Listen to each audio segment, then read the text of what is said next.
Hey, so this question is you were a vocal Beto O'Rourke supporter in 2018. Why did his presidential candidacy fail so badly? Okay, so yes, I was a supporter back in 2018 when Beto ran against Ted Cruz for that Senate seat in Texas.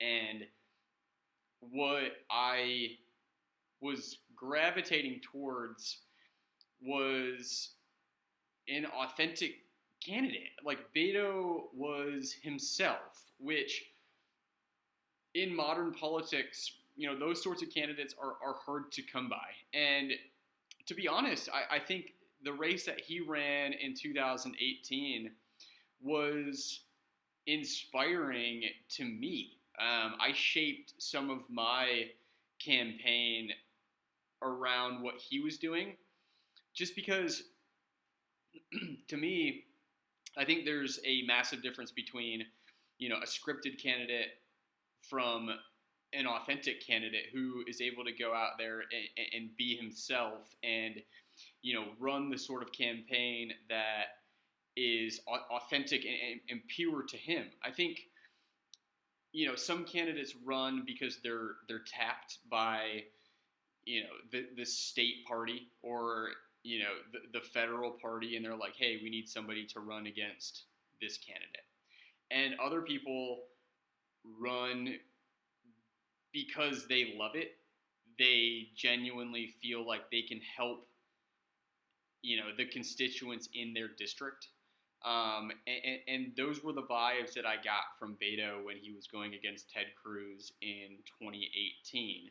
Now, I did a couple podcasts about Beto, um, that were built around his chances of winning, the Democratic nomination, for president in 2020. And when I was looking at the race that he ran in the state of Texas, to me he was a front runner. I saw a political superstar, and I think what happened is, and what was noticeable to me was when he decided to run in 2020, his campaign looked a lot different from what it looked like in 2018 when he was running for that Senate seat.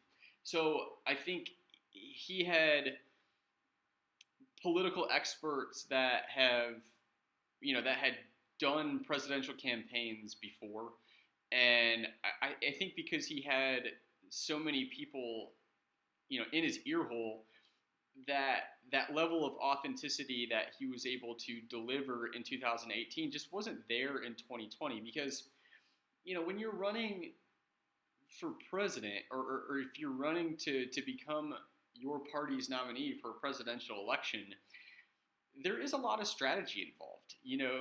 There is a numbers game, to winning certain states, to winning, certain districts. Your access to polling data and, trying to figure out how, people within certain regions will react to a response to this question with this or with that. And the more calculated you become as a candidate, the less authentic you appear to be. So, for the same reasons Beto stood out to me as a candidate in 2018, I didn't see the same candidate in 2020. And I think that's why he failed to build any sort of momentum. Now, do I think if Beto ran the same campaign as he did in 2018 in Texas as a presidential candidate, do I think he could have won? I do. I really do. The problem with that is when you're running for president, you're talking about so much money, and the stakes are so high. So it becomes more challenging to freewheel it. And when you freewheel it, you come across as authentic, and voters gravitate towards authentic candidates.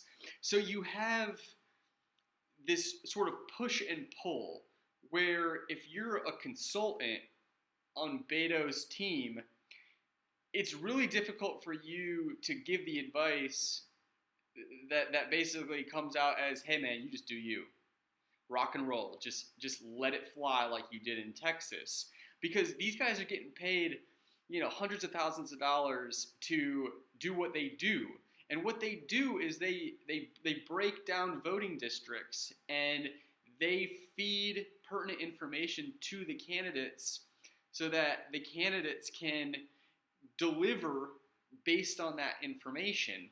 And for a candidate like Beto, um, that's not a winning formula. It would be like the same thing as, if those fancy political consultants tried to tell Donald Trump what to do. If you take the authenticity, out of Donald Trump, you don't have anything left. And I think that was what was so remarkable about Donald Trump was none of the political experts could figure out, why he was polling so well, or why he had a chance to win and become president of the United States. And the reason that they didn't is you can't put a number, a winning percentage on authenticity. There is a leap of faith that is required to take in order to feel comfortable with your candidate saying, "Hey, yeah, I appreciate the information that you're giving me, but I see it a little bit differently, and this is how I'm gonna roll." So why did Beto do so poorly in 2020 after he did so well in 2018 in his Senate race in Texas? The answer is authenticity. He was an authentic candidate in Texas, and he wasn't, as a presidential candidate.